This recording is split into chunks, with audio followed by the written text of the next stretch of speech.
Matthew and Diane's sepsis story. This video contains content and images that some people may find distressing. Matthew Ames was 39 years old when he suffered a life-threatening reaction to what started as a sore throat. The father of 4 developed sepsis, leading to the loss of all of his limbs. Matthew and his wife Diane share the story of his illness and recovery. I first went to the doctor with flu-like symptoms and thought I was okay, kept going to work for that week, and then that following weekend my condition deteriorated. I had fevers, rigors, shaking, and ended up being nauseous and dehydrating. And on the Sunday evening I reached out to the emergency department to see how I was going and was diagnosed at that time with a viral illness. I went home. For me, unfortunately, things continued to deteriorate, and on that Sunday afternoon I noticed a small rash on my left arm, which was non-blanching. It didn't go away when you kind of pushed it. So that rash continued to get a lot larger over the course of the next couple of days. Tuesday evening, because of deterioration in a number of my symptoms, I felt that I was really not feeling as well, and asked for an in-home doctor to come and see me. That doctor also said that I had a viral illness, and the following day the rash had got worse again and my symptoms had deteriorated, painful to move as well. So I went to my local GP. Again, he thought I had a viral illness. I continued to deteriorate during that day and attended the emergency department that evening. It was a Wednesday night. And I remember sitting in front of the emergency department nurse sort of running through my symptoms, and really that's the last thing that I remembered until I woke up from my coma about 3 weeks later. Matthew was put into an induced coma to give his body a chance to fight the infection. Turned out to be a group A strep infection, strep throat, fairly common. The same bacteria went invasive into my bloodstream. So in an effort to try and stem the infection, on the Thursday morning they debrided my arm where the source of, side of the rash was. But unfortunately for me, the intravenous antibiotics didn't stem the infection. So the following day they thought the only course of action left was to remove my left arm, which happened that afternoon. Matthew's wife Diane describes how, despite the amputation of his arm, Matthew's condition continued to deteriorate. And then on the Saturday, they came to me to say that there was nothing more that they could do for Matthew, and that he was going to die that night unless they operated to amputate his remaining arms and legs. And even then, there was only a 1% chance of surviving. So that's when we then brought all the children to the hospital and sat them down to explain that their dad was really unwell, and that despite the doctors trying everything that they could, there was a chance that he was not going to live. So we then had to go in to say goodbye, which was extremely hard. Our eldest son refused to come in to begin with, and then Matthew's best friend then said, Luke, don't worry about it. We'll just sit down and we'll have a game of cricket with a banana and some nuts. And so that lightened the mood for a little bit, and he was able to come in. But it was the hardest thing, bringing the kids in to say goodbye to their dad. Diane remembers the sensitivity shown by medical staff when she was faced with tough decisions about Matthew's treatment. When the doctors came to us, they were very caring in the way they delivered the news, which made a big difference to me. They explained that this was the only option to save Matthew, and there was only a 1% chance of him surviving. And not only was Matthew the love of my life, but he was also a fantastic dad to our 4 children.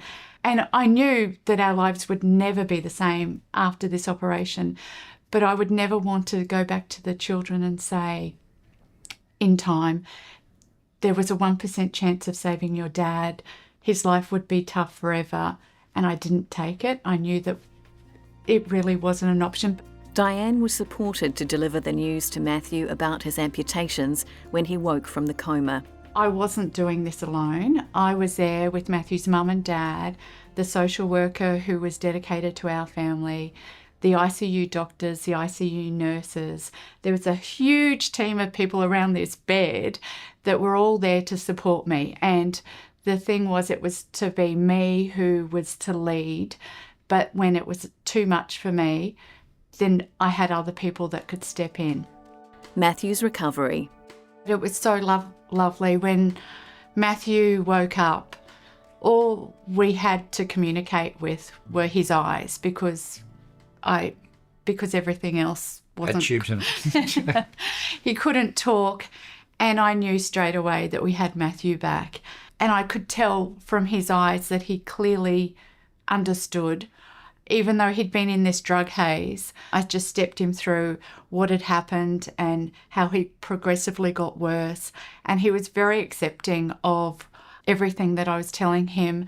I explained that we had to amputate his arms and legs, and he's almost nodding, not that he could move his head. And so I knew that he understood what had happened. And then the only time that it was tough for him was when I had to explain that the kids came in at that time to say goodbye to him, and then he cried with that bit. Apart from that, I knew that I had Matthew back. Lessons learned and opportunities for improvement. I think from my perspective, when you're receiving bad news, really bad news, it's not really the specific words that you necessarily pick up. It's the intent that the other person has for you. So I don't remember the exact words, but the overwhelming feeling that I got from Diane on that day was that everything was going to be okay. And no one else could have given me that message. When I think we're designing things about people delivering bad news, we really need to understand that's what the receiver is going to be seeing in the words, is actually that intent. And it really made a huge difference, I think, for me about how I could start that journey of acceptance. Matthew's healthcare team would talk to Diane and the children about how Matthew was doing, improvements he was making, and involve them in his care. Medical staff would sit there, they would bring up scans on their phone and show our kids what was happening, to show positives, allowed them to suction Matthew's mouth out. My tracheotomy, yeah. And down my throat. So they were involved, really. Yeah, they were involved in every way that they could be. Nursing staff would sit there, and as they come in from school every day, they'd be like, "How was school?"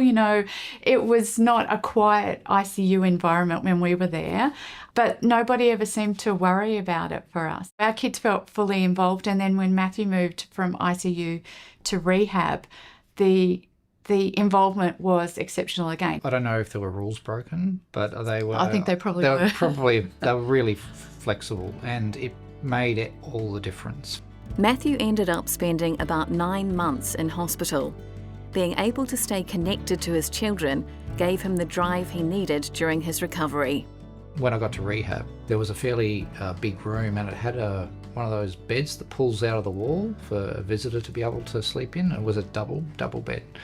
So we hatched this plan to see if the 3 boys could sleep in that bed overnight with me on a Friday night. We had a chat to the nursing staff during the day, and had a chat to the doctor, and he was great. He said, "Look, the more kids we have in here, the better. The age in a rehab facility is pretty high," and he wanted to kind of lighten up the place and get a bit of joy happening. So he thought that was a fantastic idea. So we just executed. The kids had been dropped off. The 3 boys could all fit in the double bed, and then it was probably about 4:30, 5 o'clock. Somebody had forgot to actually inform the director of nursing. So she came in, Diane was no longer around. The kids had already been dropped off. I told her the plan, and she said, "Who's looking after the kids?" And there am I, lying in bed with no arms and legs, not able to move. And I just turned to her and said, "I am." So she then she looked at me, and she knew me pretty well by this stage, and she just went, okay. and then walked out. So I think somebody might have got in trouble, but that happened every week. So they would come for Friday night. And the boys would look stay forward overnight. to that. And they ended up being on a roster system as to who could have a sleepover. And it was the highlight for them of probably the whole experience, because they had movies on demand. Food was delivered directly to them. They had a great time. Then on the Saturday morning, after they had the sleepover, they'd come down to the rehabilitation gym with me. And you got everybody trying to, get around, and we're on the floor trying to play soccer and rolling around and wrestling and stuff like that. It made it so much more important for me to get better. It gave me a huge drive to make that difference. Matthew recalls a time when he was supported by his medical team to push the boundaries to aid his recovery. I think one of the other really important things for me in the way that the hospital approached my recovery was the ability to take risks in hospital. It's much more important to take risks where you have a support mechanism to deal with things that go wrong. Because if you don't do it in hospital, you're going to do it at home. So, for example, falls prevention. I am quite a falls risk, but I also need to do cardio activity. And we were really struggling to work out, how do I actually get cardio, a bit of exercise and core strength back up again? So an example of that, we decided that a trampoline would probably be a bit of a good idea. So as you can imagine, with my no arms and legs jumping up on a trampoline, the falls risk kind of escalates a little bit more. But that's an environment to do it in. So we worked out, how do we do it? What kind of matting do I need around me to make sure if I do fall that I'm going to be okay? You had a helmet on. Yeah. And as it turned out, I fell. So my head hit the side of a wall and I slid down onto the mat. I was perfectly fine. The risk was managed well. And that's probably an extreme example, but there are lots of others where I was able to take those risks, to find those boundaries. Because if you don't know where those boundaries are, then you're probably not trying hard enough. Yes. So how do you do that in an environment where it's well supported and those risks are well managed? Reflecting on what happened in the lead up to being admitted to hospital, Matthew says there were a number of occasions when his illness could have been diagnosed. So the core thing for me is that there were multiple opportunities to intervene, and in my view there was facts there that were able to be read. They may not have said this is exactly what the diagnosis is, but there was an alternate there. The importance of adverse event reviews. The adverse events in New Zealand highlight that there are issues around either making a diagnosis too early, or making it the wrong diagnosis, or diagnosing too late. So I think taking that time to really understand what these set of facts in front of us could be, and not explain it away too early with something that's convenient. And I think in that scenario, the care that will be given to patients will significantly improve. Matthew saw a range of health professionals before he was admitted to hospital. He believes had they had access to all of his health records, he may have been diagnosed earlier. I saw a GP, then a hospital, then an after-hours doctor, then another GP, then a hospital. So for me, the continuity of care wasn't necessarily there, and access to history is critically important. Now, I think it's very important that the patient, as I did, gives the history. But I think it's also helpful if the system actually supports the right type of decision making. So to have all of those records available to people, I've seen pretty much everybody except maybe a obstetrician and gynecologist. I think I've seen pretty much everyone else. My records are everywhere, the specialists, and trying to bring all those together, my scans and my blood results, and I think trying to manage those records is quite difficult, and then it's very difficult to then make decisions. I think you also end up with duplication of testing, and the quality of care would be improved by being able to connect all those things together more effectively somehow. Matthew's a very capable person, so he can explain his history, but not everybody is in that position. And when you have to go through your history, you're reliving it to a degree. So it would be better if there were systems there that To help. Yes, so you didn't have to explain every single time. Every time I go to hospital, I sit out filling out those admission forms, asking the same 26 million questions that I've been asked the last 15 times I've been to hospital. And there's more chance of error because I'm getting complacent. And so I think, how do we actually help patients do that kind of stuff as well? Matthew talks about the importance of adverse event reviews and the work being done by Te Tahu Hauora Health Quality and Safety Commission to improve them.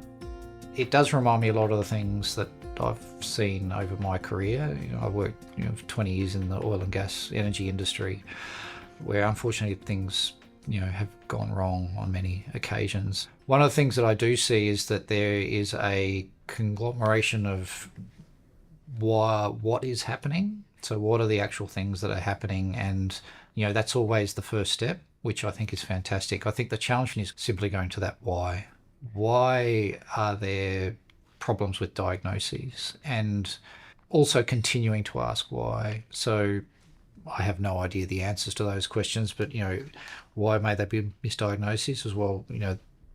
We didn't have enough information. Were you given enough training to ask the right information? And then if you have enough training, do you then have enough resources? Is there enough equipment there? Or, are there enough people there? And then you say, well, if there aren't enough people there, why? Well, our budget constraint is there. So, well, why is the budget constraint there? So, well, somebody very much removed has set that, probably not understanding the implications. What I've experienced historically is the deeper you go in those why questions, the more impact an action coming out of that investigation will have on more people.